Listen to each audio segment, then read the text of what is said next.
My name is Steve Brand, and I've been a therapist right here in historic Roswell for 25 years.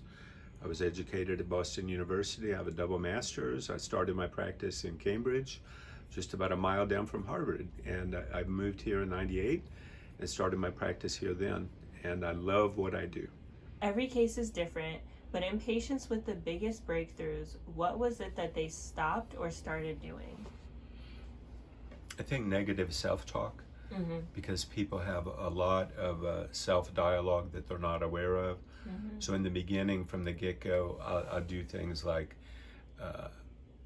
help people become self-aware of what's really going on in their head and realize it's like taking over territory in your brain to fill your brain with positivity and healthy affirmations, mantras for people that are Christian with scripture that is positive and not condemning, but helping people fill their brain full of good things instead of just letting everything in there churn. Because it's the churning on negativity that we call rumination. Rumination is what takes depression and just drives it into the ground, like pushing the gas when your car is stuck in the mud, and it just goes deeper. So it's rumination that you want to help people stop. Okay, so then that leads me to my intrusive thoughts question. How would you define intrusive thoughts, and how do you deal with them and still get things done? I have an app that I use that gives people homework, because intrusive thoughts is in the realm of PTSD and anxiety kind of thinking, OCD thinking. But intrusive thoughts can be violent. Like I've had people with no sexually deviant behavior have intrusive thoughts of hurting or touching a child. Or I have people with no same-sex attraction, no LGBTQ history, have intrusive thoughts of doing things sexually that are not in their desire or in their framework or in their history. And so I just help people become aware of them. And the number one thing is to realize it's just a thought. It's just a fear. All the what ifs, they're just what ifs. You know, this is reality. We're sitting here talking. Okay? But a thought is a thought. It doesn't mean you have to act on it. It doesn't mean that's what you are or that's who you are. It's just a thought about who you are or a thought about what you are. Okay. So when you do have, or when a patient or a client has those thoughts, how can they still like get those things done? By like blocking them out, or what could they do practically? Here's the quote. You can't keep a bird from flying over your head, but you can keep it from building a nest in your hair. So you cannot, birds fly over our head every day, but if a bird lands on your head and starts building a nest in your hair, not mine, a thought is the same. That thoughts come and go, weird thoughts, evil thoughts, sexual thoughts come and go, but that doesn't mean anything. It's just a thought.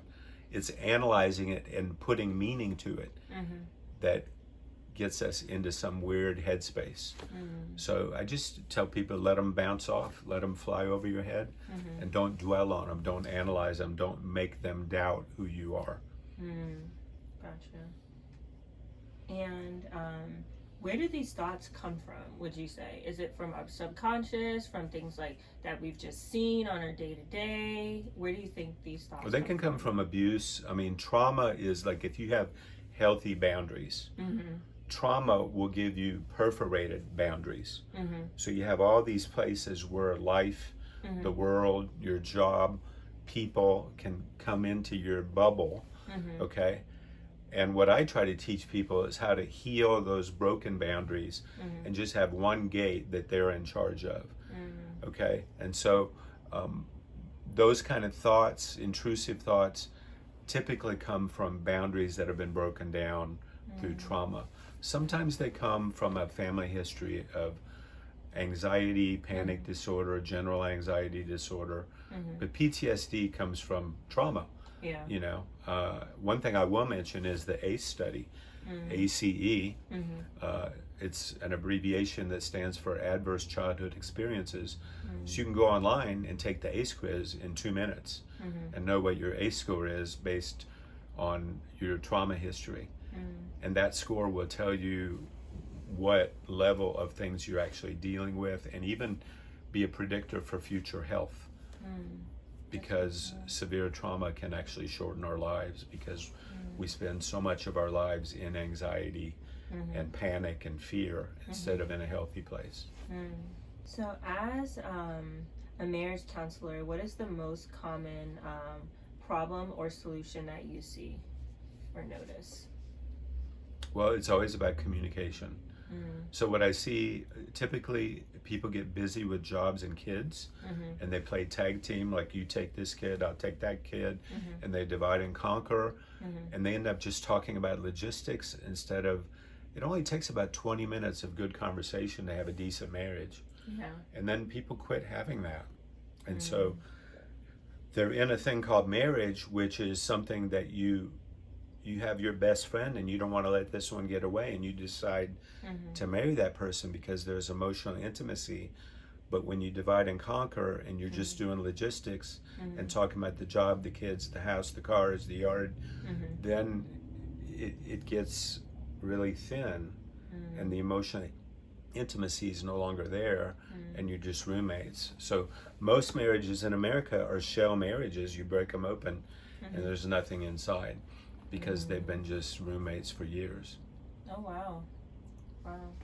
So as someone that's dating, or for the audience that may be in relationships or thinking about relationships and like dating, what is like one tip or one nugget you would give people to have a successful relationship to lead to marriage? The nugget is that when you fall in love, that is a hormonal ambush called limerence, which is short-lived for every couple on the planet. 6 months to 2 years. So we're talking about an involuntary obsession about an idealized other. So when you're in love, you only see the upside, you don't see the underbelly of your partner. And all those hormones have to kind of wear off for you to get in this space where you're actually practicing adult, serious love, making choices and decisions to put the other person before yourself.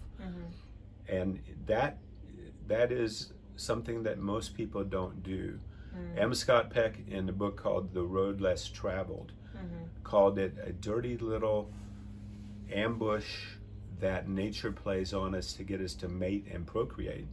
So most people, because all the chick flicks, all the romance novels, all the songs are about being in love, most people think that's love. But it's not love, because it doesn't last. What lasts is the other, what I call mature adult love.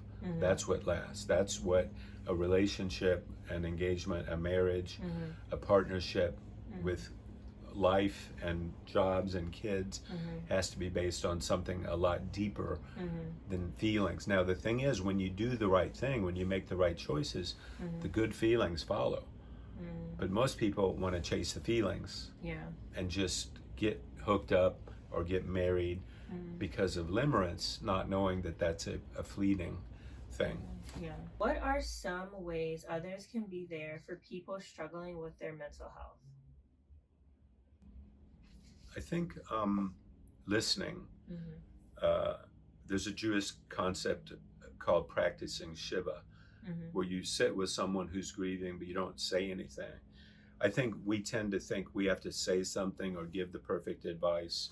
And even as a professional, a lot of times what I do is listen, and I provide empathy, and I don't always talk, you know? So as a friend, I think listening, and without judgment, listening without condemnation, I think that's an important thing, because we're all human, we all make mistakes.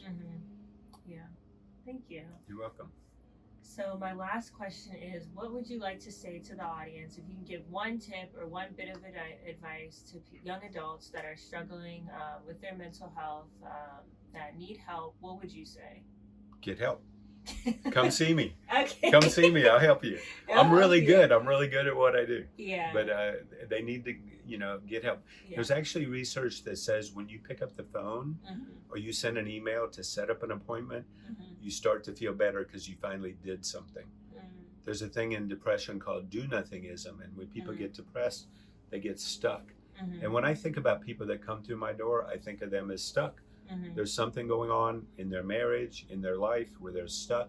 Maybe they're stuck in grief, in a bad relationship, in a bad job, with a bad boss. Mm-hmm. And I like to think about what I do as helping people get unstuck. Mm-hmm. Okay. So what about those people that can't afford a therapist?